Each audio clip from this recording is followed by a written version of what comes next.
Welcome to the 912 Project Show. I'm Danielle Hampson. With each show, I bring you candidates who have signed the 912 Pledge, the pledge to the 9 principles and 12 values that have made America the greatest country on earth. My guest today is from the 8th Congressional District in the state of Arizona. He's a U.S. Marine who served in Iraq, and he received an honorable discharge in 2004. He now works as a project manager in construction in the city of Tucson. Welcome to the 912 Project Show, Jesse. Thank you for having me. Let's start right away because the hot topic nowadays is the town hall meetings. You just filled in, I believe, in Green Valley for another candidate, Gabriel Gifford. What happened? Well, the incumbent, Gabrielle Giffords, down there in District 8, had a town hall scheduled for the American Legion to come out and talk to the vets about Veterans Affairs and so on. It was going to be a public affair. Now, this was right at the time where the public is really getting out there and talking to their representatives about health care and what they think about this health care bill.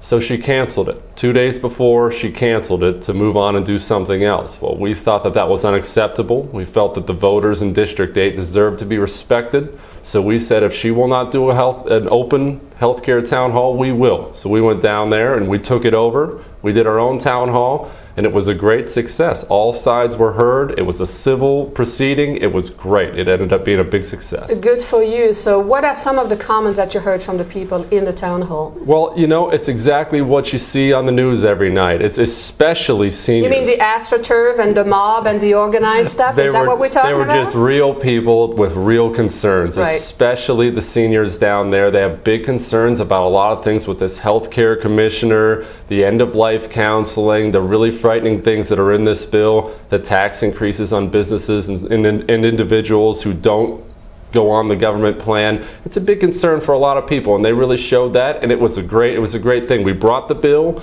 we brought excerpts from the bill to hand out so people could read, and it was an educational proceeding for all of us there. How long was the meeting? About 2 hours. Cool. About 2 hours, and we could have gone longer. We ran out of time with scheduling conflicts, but it was a great thing. Okay, that's a wonderful thing that you did. Now, you served in the military. Do you feel that currently the military is adequately equipped, and do they really have the support of not only the people but also the government? And would you do anything different than what has done in the past? I would, and I don't feel they're adequately supported by the government. I feel the people of this country, we love our military, all of our armed services, and I was proud to be a Marine. I was proud to serve in Iraq. I don't feel that this government is supporting our troops the way they should be. When you come out and you spend more than any government in the history of the world does, yet you find a way to cut defense spending, including missile defense, by 10%, you're hampering our troops on the ground. When you're cutting weapon systems like the F-22, you're hampering our troops on the ground. I'm not for any of these defense spending cuts. You are located in Tucson. Your district is District 8? Yes. Right, pretty much close to the border, about what, 45, 50 miles from the border? The district is right on the border. It right, but Tucson, I meant Tucson. Correct. Okay. Right. How do you feel, what is the situation down in Tucson in terms of the border, I mean down in that district in terms of the border, and what would you do about it in terms of bringing really the security that needs to be brought to those borders? The situation is we have a problem with illegal immigration down in District 8. For too long we've had politicians that have done nothing but talk about it. It's been done in other places, such as San Diego. They put up the double border fence. They secured their border. Apparently there's been some tremendous results with that, hasn't it? Tremendous results. According to FBI statistics, there was a 54% drop in violent crime once that fence was completed. That's what we need to do. It's not about stopping people that want to come have a better life. This country was founded on immigration. It's about stopping the drugs and the violence that are coming across our border, to say nothing of the people that are dying in the desert because we will not secure our border. So we need to have our border secured. In terms of the health care, because that's obviously is the huge debate, you saw it, you witnessed it yourself since you had a town hall meeting. A lot of things, everybody agrees that reform have to be brought to the healthcare system. The question is, what type of reform? There are a lot of things that can be addressed before we do an entire overhaul of the system and take a chance at depriving the many people who are insured for the benefit of those who are not insured, the few compared to the mass. There's Medicare fraud. There's a whole bunch of things behind the scene that the public really is not that much aware of. What would you do different? What would you bring to the table that would help alleviate all those problems without overhauling the whole system, something that still works? The system doesn't need overhauled, as you just said. There's not a problem with health care in the United States. We have the best care in the world, and it's federal law that everybody gets care. Everybody at an emergency room gets care here. It's a problem with health payment. The costs are too high, but they're too high because of the government. We don't need more government. We need tort reform. We need to stop these malpractice lawsuits that just produce more preventative medicine. They say doctors order extra tests. They do, because they have to cover themselves and protect themselves from lawsuits.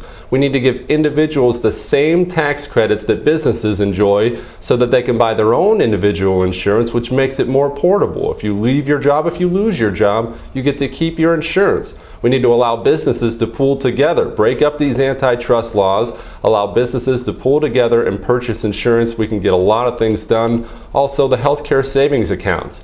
We need to expand the use of those, give people the power of their own money. The HSA, as they know, why isn't that more on the forefront? You don't hear that many people talk about it, yet it's been around for quite some time. At least the insurance company have promoted the HSA. Why aren't people getting so much on the bandwagon of that? I think they're starting to now. I think people are aware of it. Sadly, the current administration and the current Congress, they don't want you to have more power over your own money and your own health care. I believe that's why it's been hidden for far too long. We need to expand the use of these, and also the purchase of insurance across state lines. It's an interstate commerce issue. It's something that should be regulated. You should be able to buy insurance anywhere in the country that offers you the best competitive price. And the interstate commerce, that's something that's very easy to fix, isn't it? There's no question about it. It's a simple fix for the federal government if the politicians can get the will to do so. So the bottom line is that this healthcare crisis does not need to be a crisis. There are a lot of things that can be fixed virtually instantly. Virtually instantly. And let's not forget the costs are also too high because the federal government, between Medicare, Medicaid, and SCHIP, already controls 50% of the health care. We want to give them the other 50 to what they've already done to what they have. And we know there's a lot of fraud in that, so we want to give them more of our money and more of our control, rather. That's exactly right. And here's another example of why should we trust the government to do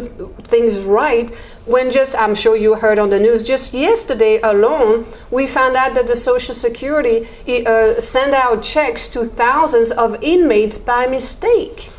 This is a federal government that cannot get control of itself. It cannot run anything efficiently. Why would we give them control of 1/6 of the U.S. economy? It's simply not. It's not feasible. And when we look at just what happened, I believe it was yesterday, the whole amount is a drop in the bucket compared to what the entire economy is, but still, you have over $400,000 that have been distributed by mistake. Well, if the government can make that kind of a mistake with just $400,000, what can they do if they control over trillions of dollars? Well, we've seen what they can do. We're on pace this year for a $2 trillion budget deficit. The CBO analysis just came out, and by the year 2019, we're going to be looking at a $7 trillion budget deficit. That's what they can do. They cannot run the post office efficiently. They can't run anything efficiently, let alone a complicated issue like healthcare. Payment needs reformed. It does not need more government. It needs less government. Let the entrepreneurs, let the people make their own decisions. Now, Mr. Kelly, we did a radio interview together, and during that interview, I asked you, where did you stand in terms of energy, where we need to go in terms of energy resources? You indicated that you favor all of them, but it was very clear that your top priority, your top three, and your number one was nuclear power. Yes. We have one nuclear power here in the state of Arizona, in Palo Verde, that was built in the late 70s, 1976, if I remember correctly, was activated in 1988, to the tune of $5.9 billion at that time in construction. God knows how much it would cost today. Would you favor first of all, two-part question. Would you favor the building of another nuclear power plant here in the state of Arizona, and do we need it? And secondly, unlike some other people in the government who do not like to have them in their own have certain things in their own backyard, if it was to be in your district, would you still favor it? There's no question about it. I would favor it. We have the ability here in this state to start building these nuclear power plants, and we can produce so much energy from them, we can actually sell our energy to other states. We could really become a wealthy state if we would just pursue this nuclear power, which does work. I love solar, I love wind. Like anybody else, I wish our economy could run on it. It cannot. The technology is not there yet. Nuclear power is right there in front of us. We have an opportunity here. We need to seize it, and that will lessen our dependence on foreign oil. Not solar, not wind. Let's pursue what we know works. That's nuclear, that's coal, that's oil. Do you have any particular, assuming you would be elected, what would be your first legislation? What's something that you really hold dear to your heart that you think needs to get done that you would propose sponsor a bill for? We need to recall the TARP funds. That's what we need to do. We need to bring back these big government payoffs to GM, Wall Street with our tax dollars. We need to free up the market. The government needs to get out of private business. We don't want government running GM. They cannot run anything efficiently. Get out of private business. Let the private sector expand. I want to see tax cuts for everyone, corporations, individuals. We need to get money back in the economy. The way you do that is not to take it from future generations. You give it to people in their paycheck right now. You put tax cuts in right now. These are things that can work now for the American people. Last but certainly not least, on the educational front, you know that Arizona is kind of, the Arizona educational results are kind of dismal. Yes. You're a young father. Yes. How do you see the future for Arizona in terms of education? The same as anything else, choice. It's about school choice. We need more vouchers for families to put their children where they think is best. I'm fine with the public education system, but I want families to be able to choose which school, if they want a private school, a public school, a charter school. There's no one out there, no politician knows where anybody should educate their child better than the parent. Including homeschooling? Exactly right, including homeschooling, especially homeschooling. Nobody knows how better to educate your child than you. My son will be educated as I see fit, not as some politician in Washington. You are really starting to go with your campaign. How's it going? It's going great. It's really going great. It's actually going national at this point in time. We're doing some national internet advertising, cool. And people are really excited about it. It's been a great experience so far. It's exciting.